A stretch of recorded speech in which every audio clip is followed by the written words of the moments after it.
Yep. Hello, everybody. I'm Cass Santana from Line Runner Tapes, and I am so excited to be having this Q&A today with Mike Abrams from AKA. He's actually my commercial agent.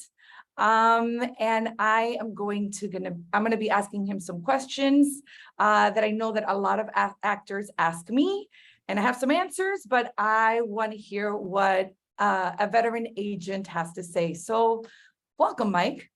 Thank you, Klaz. It's nice to be here. Cool. Let's start off with just telling me a little bit about how, like, I know that you work for AKA, but how did you start being an agent? Like, what's your journey? I started in the mailroom of Abrams Artist Agency in 1996. I'm not related to Harry Abrams. It's no longer Abrams Artist Agency. It's called A3 now. But I moved to LA and I didn't know anybody here, and I wanted to work in a talent agency, and there was one that had Abrams in the name. So I sent them a resume and I started in the mailroom there, and I spent one day in the mailroom. And the next day, I began working in the commercial division of Abrams Artists for Pamela Porter, who is one of my partners now at AKA Talent Agency. And roughly 6 months in, Pamela took a leave to have her second child. And so I moved over to the desk of the head of the department, Doug Ely, who is my other business partner now, and became an agent there in 1997.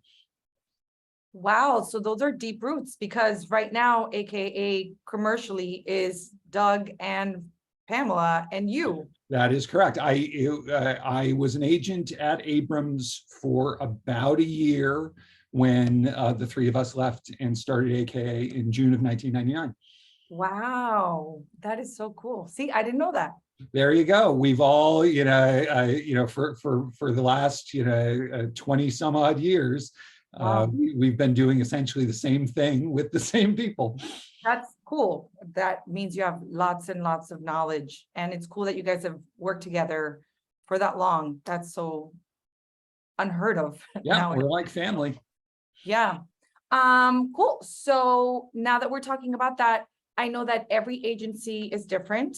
So I do know that you guys kind of divide casting directors. Can you just tell me how, by the way, all of the things that we're going to be talking about today is Mike's point of view. Every agency and agent is different.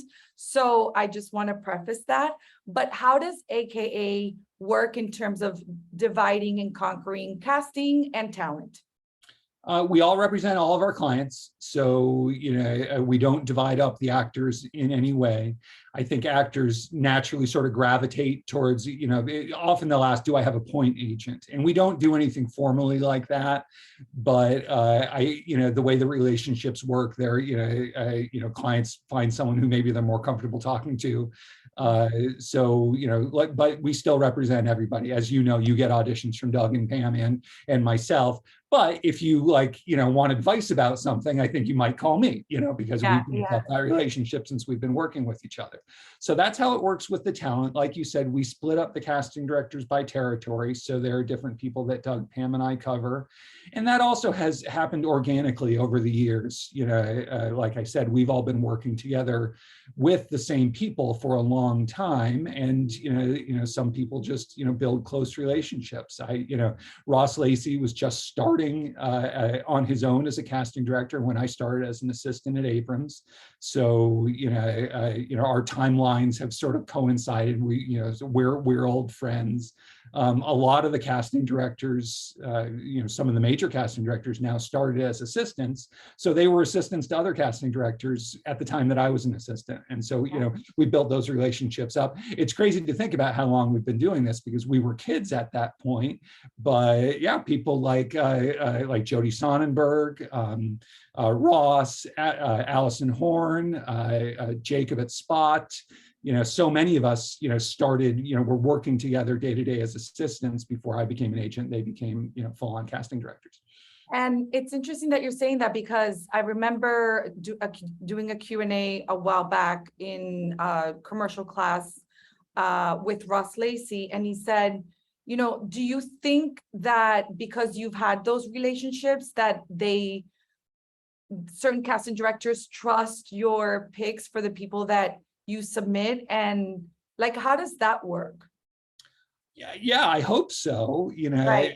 and I do believe that's true. We're at AKA, we're very business oriented. So, something a lot of those people over the years will do is ask me questions about the SAG contract or the way things work payment wise, because that's not really their end of the business, but their producers will often come to them with those kinds of questions, like, how much am I going to have to pay this actor? How does this work?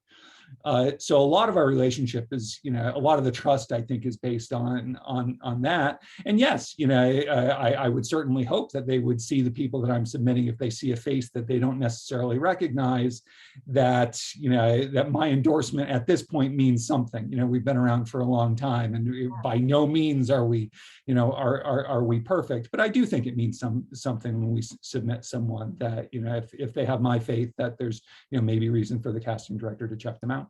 Cool.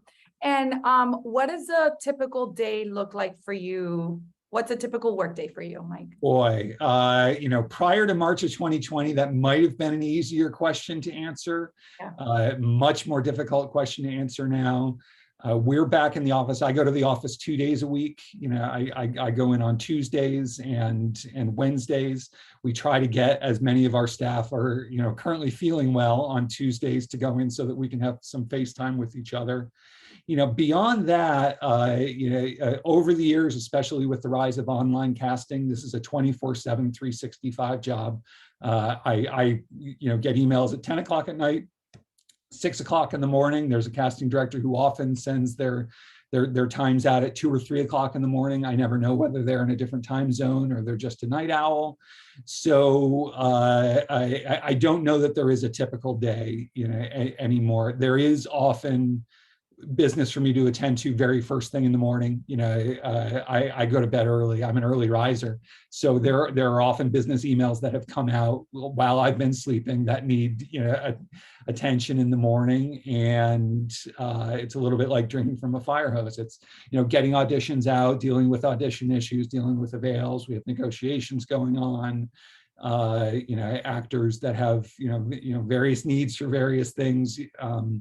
So that's really one of the things that I like about it, is that every day is really different. I was telling one of my kids this. Again, I've been doing this for a long time, since 1996, and I still deal with situations I've never dealt with all the time. I have stuff come up that's just brand new all the time, and I like that. Cool. Keeps it interesting, though. Yeah, for sure. Like, that's true. Great. So I want to ask you one question before I really get to like the beginning of like what submitting to you or any agent, so on and so forth. Yep. But one of the things that some of my clients will, gripe about is a self-tape that is due. It hasn't been happening lately, but an audition that goes out in the morning and it's due at 4 o'clock on the same day. Can you speak a little bit to that? What have you noticed? Do those lead times, are they getting shorter? Do you know why this happens? It's never the casting director's idea. I can tell you that. They don't like the timelines any more than we do. It makes their jobs more difficult. I would say the timeframes shortening has been a constant change since I started doing this. Like, the idea of a same-day audition 15 years ago was unthinkable. It just didn't happen. It really didn't. I think the logistics of the business forced everybody to slow down. We were still dealing with paper headshots and resumes. It took the casting directors time to put out a new role, receive submissions, decide who they want to audition. There was certain lag time. So now that the internet and casting networks and the other platforms are at our disposal, they can do more changes in real time. And so I know for certain that there are, like in the case of in-person or virtual auditions, they'll do a morning session. The clients will review the auditions from the morning session, and say, okay, now we want to see some of this, let's go a little bit older here. Maybe this role could go African American. So why is it happening? Because they can, because it's possible to do. It didn't used to be possible, and now it is. Like I said, the casting directors absolutely share, the actor's frustration. I absolutely share the actor's frustration. I think the best way to look at it is you'd rather have the opportunity than not have the opportunity. These are the timeframes we have to deal with. When the time frame is shorter like that, you maybe think that some percentage of the actors that they ask to audition will not be able to get it done in a short time frame. So you might have a better chance. Your odds might be better if you have to bend over backwards. It's just a fact of the business. I know it is starting to happen theatrically as well, at least with commercial auditions. Most of them that I see, don't require a ton. Some of them do, but a lot of them are very quick, and dealing with a same day theatrical audition where they have 5 pages and wardrobe changes. That's tough. Yep, I have clients that come in and they're like freaking out because it's a 7-page audition, and they're like, "This is due like tomorrow at 9 o'clock in the morning," and it's like they're just wrapping their heads around it. So I understand. One thing I'll add commercially, and this is something I've had come up with, with clients, especially for the commercial auditions that don't require a ton. My general advice is get it done. If it's you on your phone in a bathroom at your day job, get it done. Sometimes clients will say, I have too many self-tapes today. And I think, well, if you're already set up, get it done. Don't expect that you're turning in The Godfather. A lot of the time they want to see you. They want to see what you look like. They want to see a general idea of who you are. So, I would say get something submitted, that maybe might not be exactly the way you want it to be, rather than not submitting it all. You got to put the hat in the ring, right? It's got to be in the ring in order for it to even be. If it's not even in the ring, that's it. Yep. You got no chance, right? Okay, great. So let's imagine there is an actor that is starting off and they want to, get a commercial agent. What is your advice, or what do you think is something that really will make, if they submit to you, what will make them stand out? What would make you want to call them, and so on and so forth? Yeah, I was anticipating this question, and in some ways, I and AKA are not in the best place to answer the question of the brand new starting out actor, because we don't represent a lot of the brand new starting out actors. I have more advice for actors who've been doing this for a while, who are maybe looking for an upgrade, or to move from one agency to another agency. With that said, the headshot and resume submissions on email are still very much a thing that is happening. I do look at them, like I see, and I have met people as a result of those, and I have represented people as a result of those. The people that I have met or represented as a result of those are typically in sort of like rarer categories, maybe. In ethnicity, we don't have a lot of, an age category, maybe elderly, that we don't have a lot of, things like that. I would say the timing of the email, is something to really think about. When someone sends a submission email at 5:30 in the evening, those often get deleted without looking at them. So in terms of logistical advice, early afternoon tends to be a quieter time. If I was trying to get an agent's attention with an email, that's when I would send it. The morning is busy, the end of the day is busy, middle of the day is going to be better.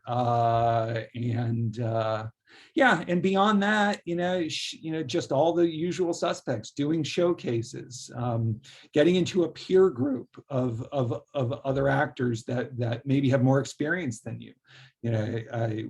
Getting referred to an actor's agent is a big way to do that. So if you go do a show with a lot of actors that have worked more than you, they might be able to refer you to their agents, refer you to their managers. You can meet somebody that way.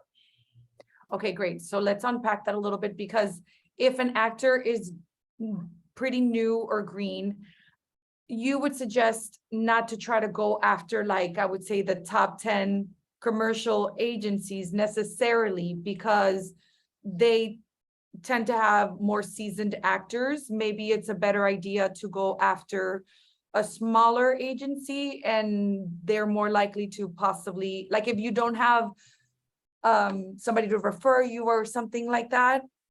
Do you think that's a good idea? Yeah, I mean, especially since everything is online and done over email, I don't necessarily think it hurts to, to email the top 10 agencies, but it is likely that agencies that aren't quite as big, or don't have that profile, are going to be where an actor starts. That's just the way it works.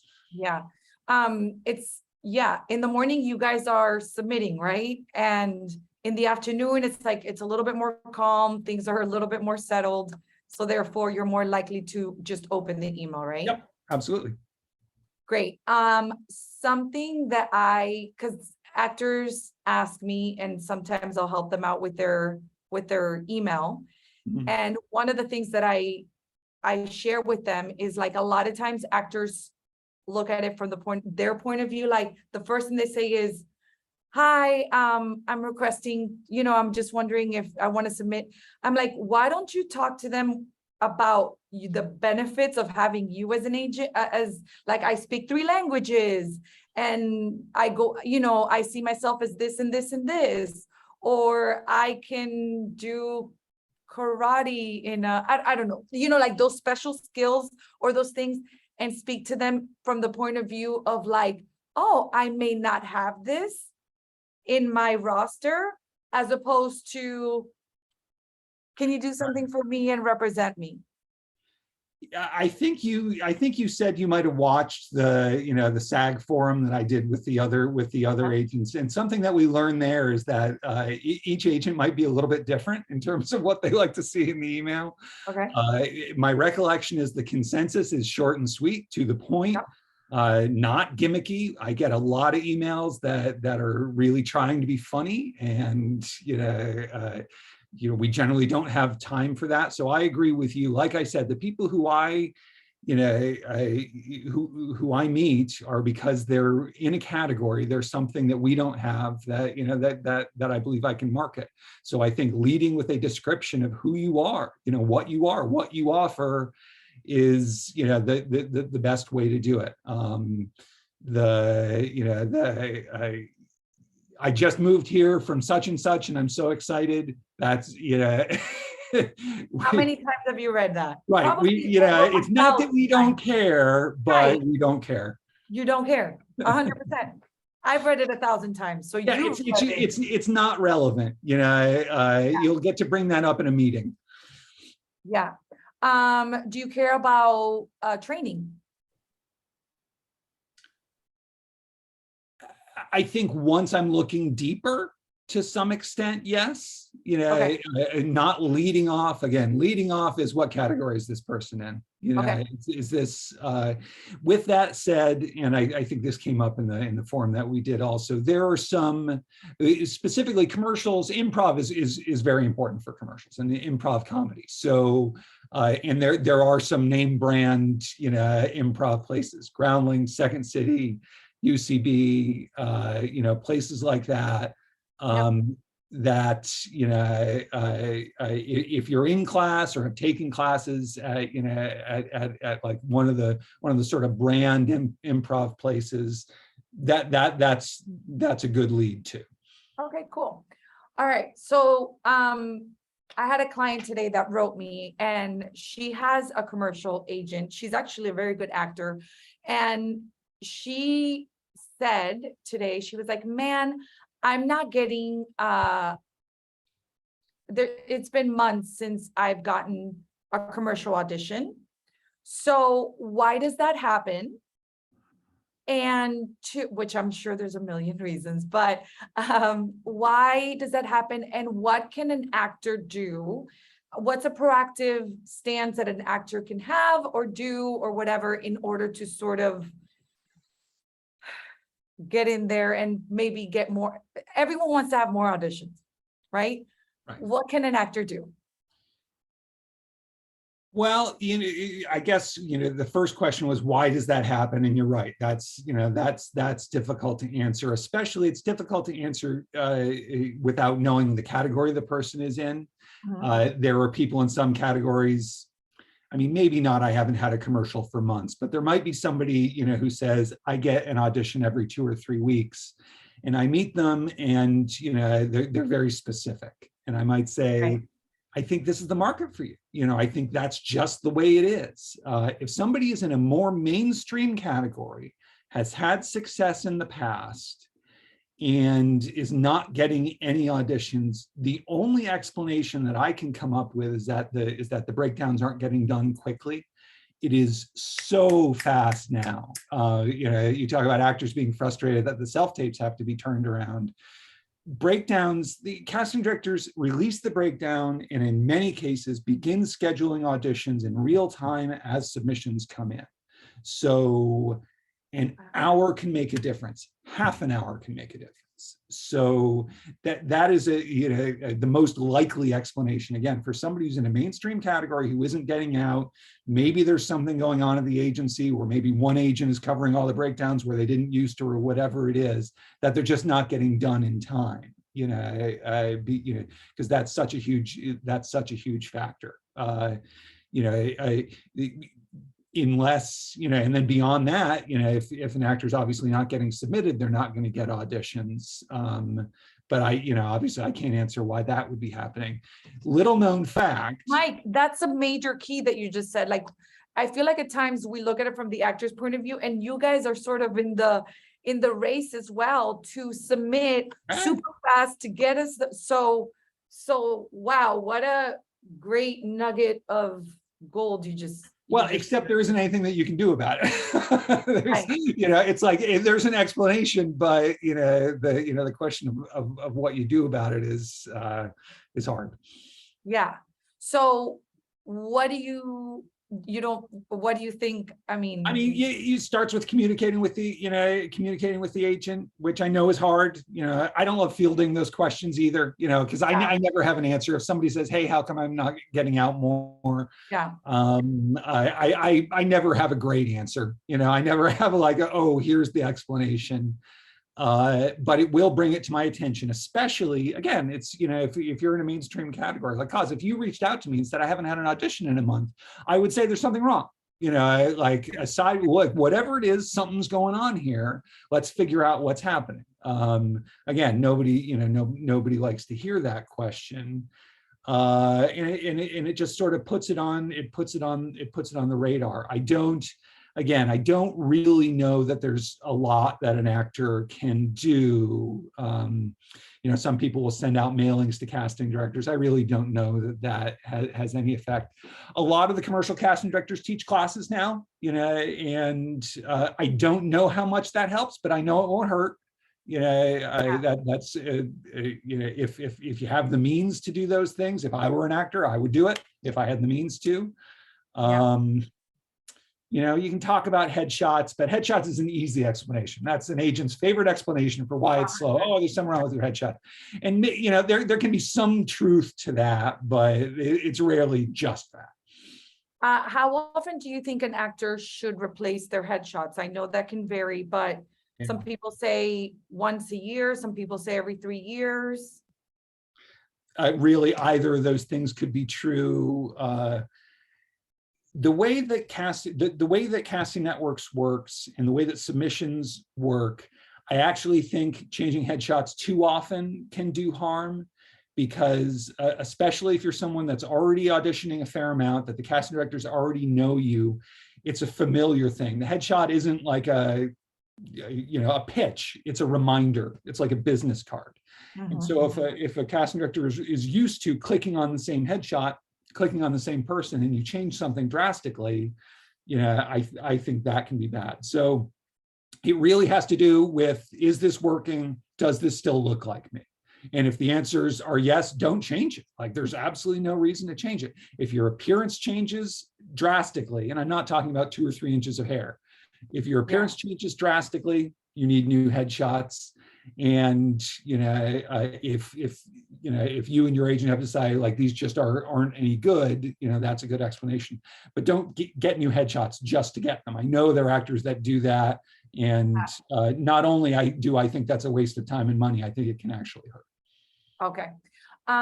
Great. So I do like agents, you guys, I compare it to sports, even though I know nothing about sports, but I kind of think of you guys as like the coach of a team, and the team is like all of your actors. And I'm sure just like a team has like their star players because of X, Y, and Z, whatever. How does an actor become like one of your star players that you're like, you have certain people that you're like, yep, in this category, you automatically think of them. How do you become that star player? Book, Yeah. book jobs. If somebody's getting called back on literally everything, I'll notice that too, getting avails. But at the end of the day, the people that are booking 10 jobs a year and are putting together multiple 6-figure years, it's only common sense that those are the people that you're going to think we need to keep on getting this person out there, because they're booking everything in sight. Yeah, I think about it, and it's like, yeah, if somebody keeps batting and hitting home runs, who do you think you're going to put up to be the next batter? That person, right? It's a common business. sense. It's just, yeah, exactly. And what do you think is a great self-tape?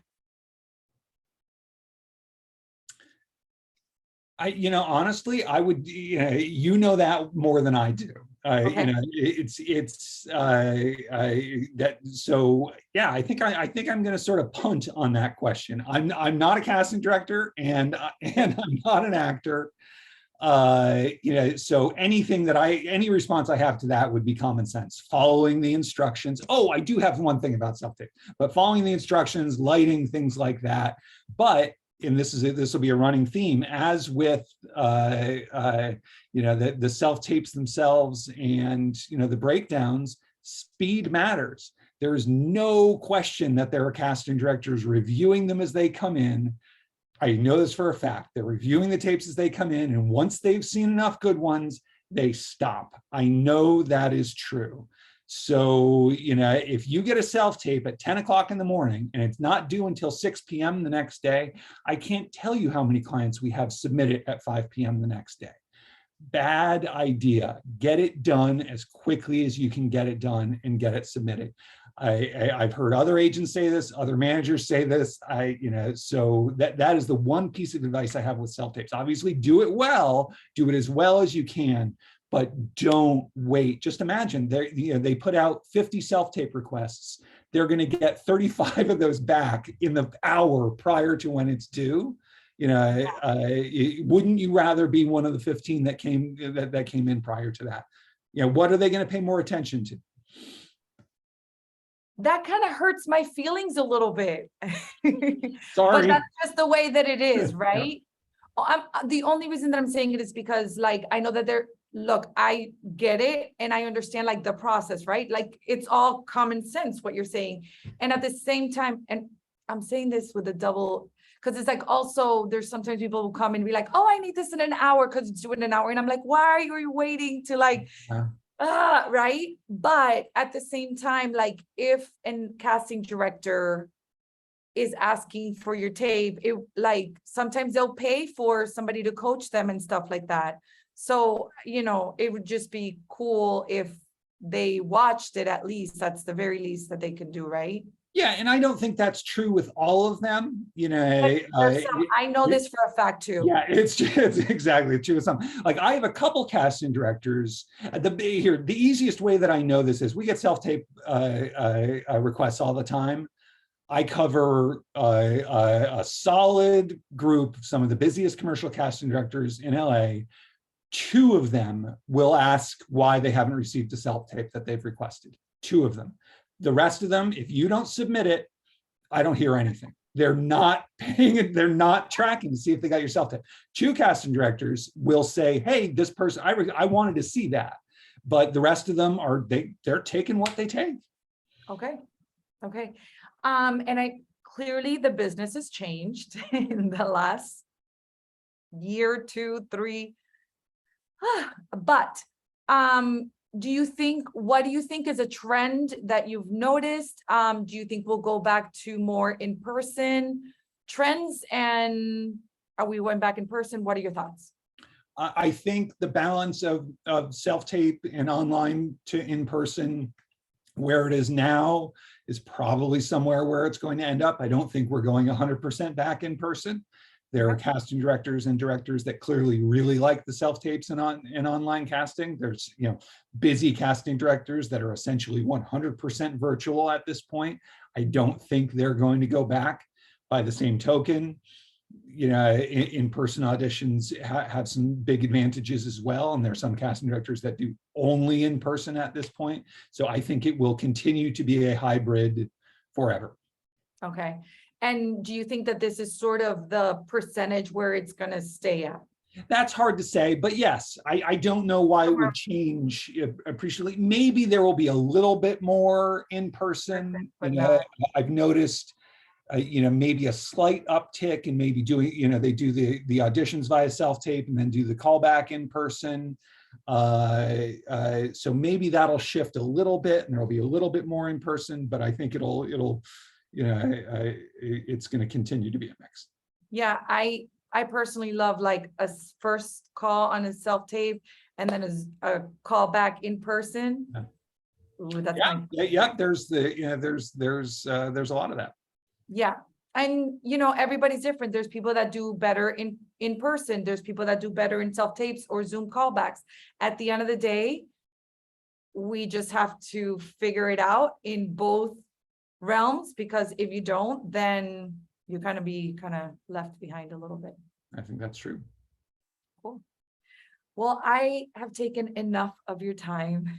Thank you so much for this. I really appreciate it. If you have some last words of advice or knowledge. I don't think so. I hope that this was helpful. I hope this was helpful to you, and I hope there's something in here to help anybody who views it. Thank you. All right, everybody. Thank you guys for your time. And if you guys have any questions, just go ahead and reach out. I'm Cass with Line Runner Tapes, and thank you so much, Mike.